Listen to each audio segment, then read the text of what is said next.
Friends இங்கே பாருங்கள், இது வந்து பட்டைக்குடி. அதாவது பாருங்கள், இதை ரவுண்ட் பண்ணி வச்சுருக்கோம். இதுக்குள்ளே இது என்னென்னா ஸ்பெஷல், இது என்னென்னா இது வந்து குழந்தைங்களுக்கு போகிறது. அதாவது பாருங்கள், இது வந்து அடப்பு முன்னாடி வந்து பஞ்ச் பண்ணியிருக்காங்க, அதாவது கலண்டக்கூடாதுன்ட்டு. இது பாருங்கள், இது வந்து கட்டு. அதாவது இந்த ரவுண்ட் ஷேப் வந்து நவரக்கூடாதுங்கிறதுக்காக இந்த கட்டு இப்படி போட்டிருக்கோம் நம்ம. அதாவது சின்ன குழந்தைங்களுக்கு இது இடுப்புக்கு போடுறது. அதே மாதிரி பார்த்திங்கன்னா இது வந்து சொரை மற்றவங்களுக்கு தெரியும், நிறைய அருணாக்குடியில் இந்த மாதிரி சொரையெல்லாம் நீங்கள் பார்த்துருக்கலாம். அதாவது அதில் வந்து கொக்கி மாட்டுற மாதிரி வரும், ஆனால் இதில் கொக்கி மாட்டுற மாதிரி வராது. இது ஏன்னா அரும்பு. இது பாருங்கள், இந்த இது பிடிக்கிறது தான் அரக்கு. அதாவது சொரைக்குள்ளே குத்தி இந்த கொடி பாருங்கள், ரவுண்ட் ஷேப் இருக்குது பார்த்தீங்களா, இந்த கொடி தான் அதுக்குள்ளே அரக்கு குத்தி நம்ம கன்னில் அந்த மாதிரி பார்த்திங்கன்னா சிலிண்டர் இருக்கும். பார்த்துங்க, சிலிண்டர் இருக்கா, அந்த மாதிரி நம்ம கன்று பற்ற வச்சு அரக்கில் காமிச்சோம்னா இது அரக்கில் போட்டு சொரணும்னா அது பிடிச்சிக்கும். இப்படி போடுறது மேக்ஸிமம் அது மக்கள் எங்கே பார்த்தாங்க எப்படி தான் இருக்கும். பார்த்திங்கன்னா அந்த சொரை நம்ம அரக்கு குத்தி போட்டோம்னா இந்த மாதிரி நமக்கு பிடிச்சிக்கும். அது கழட்டவே முடியாது, மறுபடியும் அது கண்ணில் காட்டினா மட்டும் தான் கழட்ட முடியும். அந்தளவுக்கு இது ஸ்ட்ராங். இந்த அரக்கு பார்த்தா சின்னதாக தான் இருக்குன்னு நினைக்கிறேன், ஆனால் அது பயங்கர ஸ்ட்ராங்கு. இது பார்த்திங்கன்னா இது உருட்டுக்குடி, இது பேர் உருட்டுக்குடி. இது வந்து கொஞ்சம் பசங்களுக்கு வந்து பெரிய பசங்களுக்கு அந்த மாதிரி, அதாவது 10 வயசு அந்த மாதிரி 5 வயசு அந்த மாதிரி குழந்தைங்களுக்கு போடுறது. இது பார்த்திங்கன்னா இதில் கட்டு இருக்கும். அதாவது அவங்க கஸ்டமர், அதாவது பட்டறக்காரங்க என்ன இது சீல் கொடுக்குறாங்களோ அந்த மாதிரி அந்த சீல் இருக்கும். அதில் பார்த்தவங்களுக்கு தெரியும். இது வந்து மேக்ஸிமம் 3 கட்டு தான். அதாவது ஒவ்வொரு கொடிக்கும் ஒவ்வொரு இடம் வரும். இங்கே பார்த்தா தெரியும் உங்களுக்கு.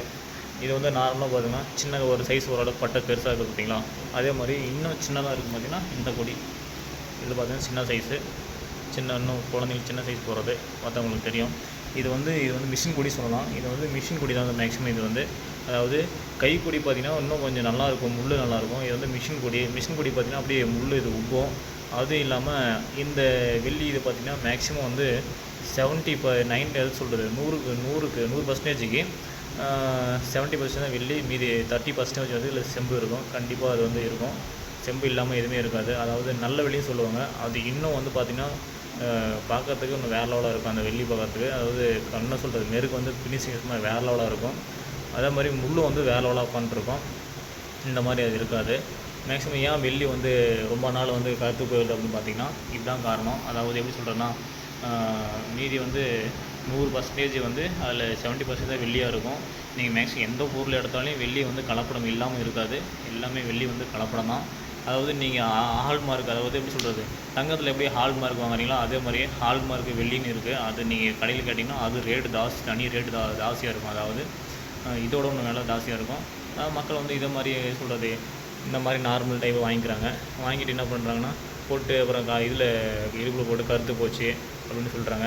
அதே மாதிரி இதில் என்ன பார்த்தீங்கன்னா இதில் என்னென்னா, இது வந்து முள் வந்து அவ்வளோ ஃபினிஷிங் நல்லா இருக்காது. மிஷின் கொடி பொறுத்த வரைக்கும் முள் பார்த்திங்கன்னா உங்களுக்கு நல்லா இருக்கும், ஃபினிஷிங் நல்லா இருக்காது.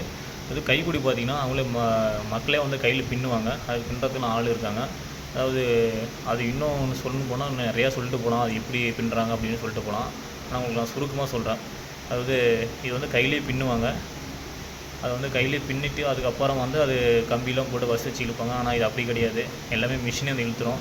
ஆனால் பாருங்கள், முள் பாருங்கள் எப்படி இருக்கு பாருங்கள். அது நெருக்கமாக அது பார்க்கறதுக்கு நல்லா இருக்காது, ஓரளவுக்கு நல்லாயிருக்கும். ஆனால் அது போக போக என்ன பண்ணிங்கன்னா அப்படியே தேஞ்சு போகும். அது இல்லாமல் கருத்து போயிடும். இதில் அழுக்கு வந்து ஃபுல்லாக ஏறிக்கும். அதனால் இது வாங்குறது வந்து மேக்ஸிமம் வந்து இதுதான் ரொம்ப ரேர் தான். வாங்க, அது எப்படின்னு நம்ம இந்த இதெல்லாம் எப்படி ரவுண்ட் பண்ணுறதுன்னு நான் சொல்லி காமிக்கிறேன் வாங்க. இங்கே பாருங்கள், இந்த மாதிரி கொடி ஒன்று எடுத்துகிட்டு கரெக்டாக அந்த ஷேப் வச்சுக்கிட்டு இதை ரவுண்ட் பண்ணணும். இதை கட்டி இப்படி கொண்டு வரணும். இது வந்து மிஷின் பாலிஷாக போகிறது, ஆனால் நம்ம இப்படி தான் கொண்டு வரணும். ஏதோ ஒரு கொடி உடஞ்சிச்சின்னா அது அவ்வளோதான், மறுபடியும் அதை எடுத்துக்க மாட்டாங்க. அது மறுபடியும் தூளாக வேண்டியதான், தூளாகி மறுபடியும் அதை போக வேண்டியதான். நம்ம அதான் தெரியும் எப்படி இது வேலை செய்யலாம் அப்படின்றதான் டெமோ காமிக்கிறேன் உங்களுக்கு. இப்படி தான் ரவுண்ட் பண்ணிகிட்டே வரணும். ஏன்னா மேக்ஸிமம் வந்து வெள்ளியில் வந்து நல்ல வெள்ளியும் இருக்குது, இந்த மாதிரி கலப்படமும் இருக்குது. அதாவது நல்ல வெள்ளி நீங்கள் வாங்கினீங்கன்னா ரேட்டு மார்க்கெட்டில் இன்றைக்கி ரேட்டு ஜாஸ்தியாக வரும். அதாவது நீங்கள் கலப்படம் வாங்கினீங்கன்னா அதுக்கு தனி ரேட் வரும். அது 100 அந்த மாதிரி 90 கிராம் வந்து 90 வரும். நீங்கள் வந்து செய்கிற இடத்துலையே வாங்கினீங்கன்னா கொஞ்சம் ரேட் நம்ம கம்மியாக வாங்கலாம். அதாவது நீங்கள் கடையில் போய் வாங்கினீங்கன்னா கிட்டத்தட்ட சொல்கிறது டேக்ஸ் வரி செய்கூலி சேதாரம் போட்டு உங்கள் தலைமுறை அழைச்சிருவாங்க. இங்கே கிராம் வந்து 100 விற்குன்னா அங்கே கண்டிப்பாக 120 105 போடுவாங்க. அதனால் நம்ம மேக்ஸிமம் வந்து செய்கிற இடத்துலேயே வாங்கினா கம்மி தான். ஏன்னா சேலத்துலேயே நீங்கள் மேக்ஸிமம் அம்மாப்பேட்டை செவ்வாப்பேட்டெலாம் எடுத்திங்கன்னா ஃபுல்லாக வெள்ளி தான்.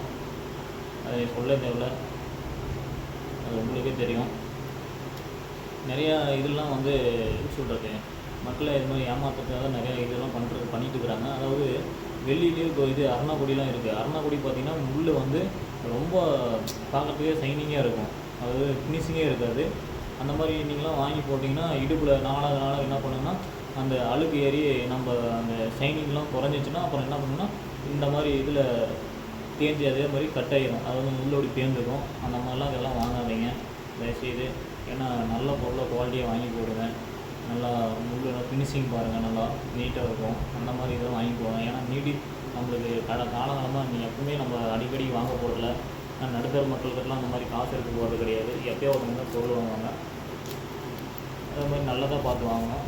இங்கே பாருங்கள், இது நம்ம ஒர்க் இது முடிச்சாச்சு. அடுத்து இது நம்ம முடிக்க போகிறோம். பார்த்தா உங்களுக்கு தெரியும் எப்படி நம்ம ரவுண்ட் பண்ணுறோன்ட்டு. இப்படி நம்ம ரவுண்ட் பண்ணி ஒரு சின்னதாக ஒரு இடத்துல நூல் கட்டி மிஷின் மேலே நம்ம கொடுத்துருக்கோம். இங்கே பாருங்கள், இந்த ஷேப்பு தான் ரவுண்ட் ஷேப்பு. இது எப்படி குழந்தைங்க போடுவாங்கன்னு பார்த்தீங்கன்னா அதுக்கு ஒரு ஐடியா சொல்கிறோம் பாருங்கள். குழந்தைங்க போகிறது வந்து இது பாருங்கள், அந்த இடுப்பு எவ்வளோ சைஸ் இடுப்பு இருக்கோ அந்த அளவுக்கு இடுப்பு இழுத்துவிட்டு இடுப்பில் மாட்டி விட்டோம்னா அவ்வளோதான். இதுதான் குழந்தைங்க போகிறது. இப்படி தான் நம்ம இடுப்பில் போட வேண்டியது. அதான் உங்களுக்கு தெரியும்.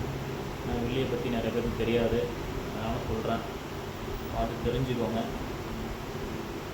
மக்களுக்கு வந்து சில காசு இல்லாத நிறைய பேர் எல்லாம் ரொம்ப கஷ்டப்படுற மக்களுக்கு வந்து எது நல்லது எது கெட்டதுன்னு தெரியாது, என்ன பொருள்ன்ட்டு. அதனால் எடுத்து சொல்கிறேன்.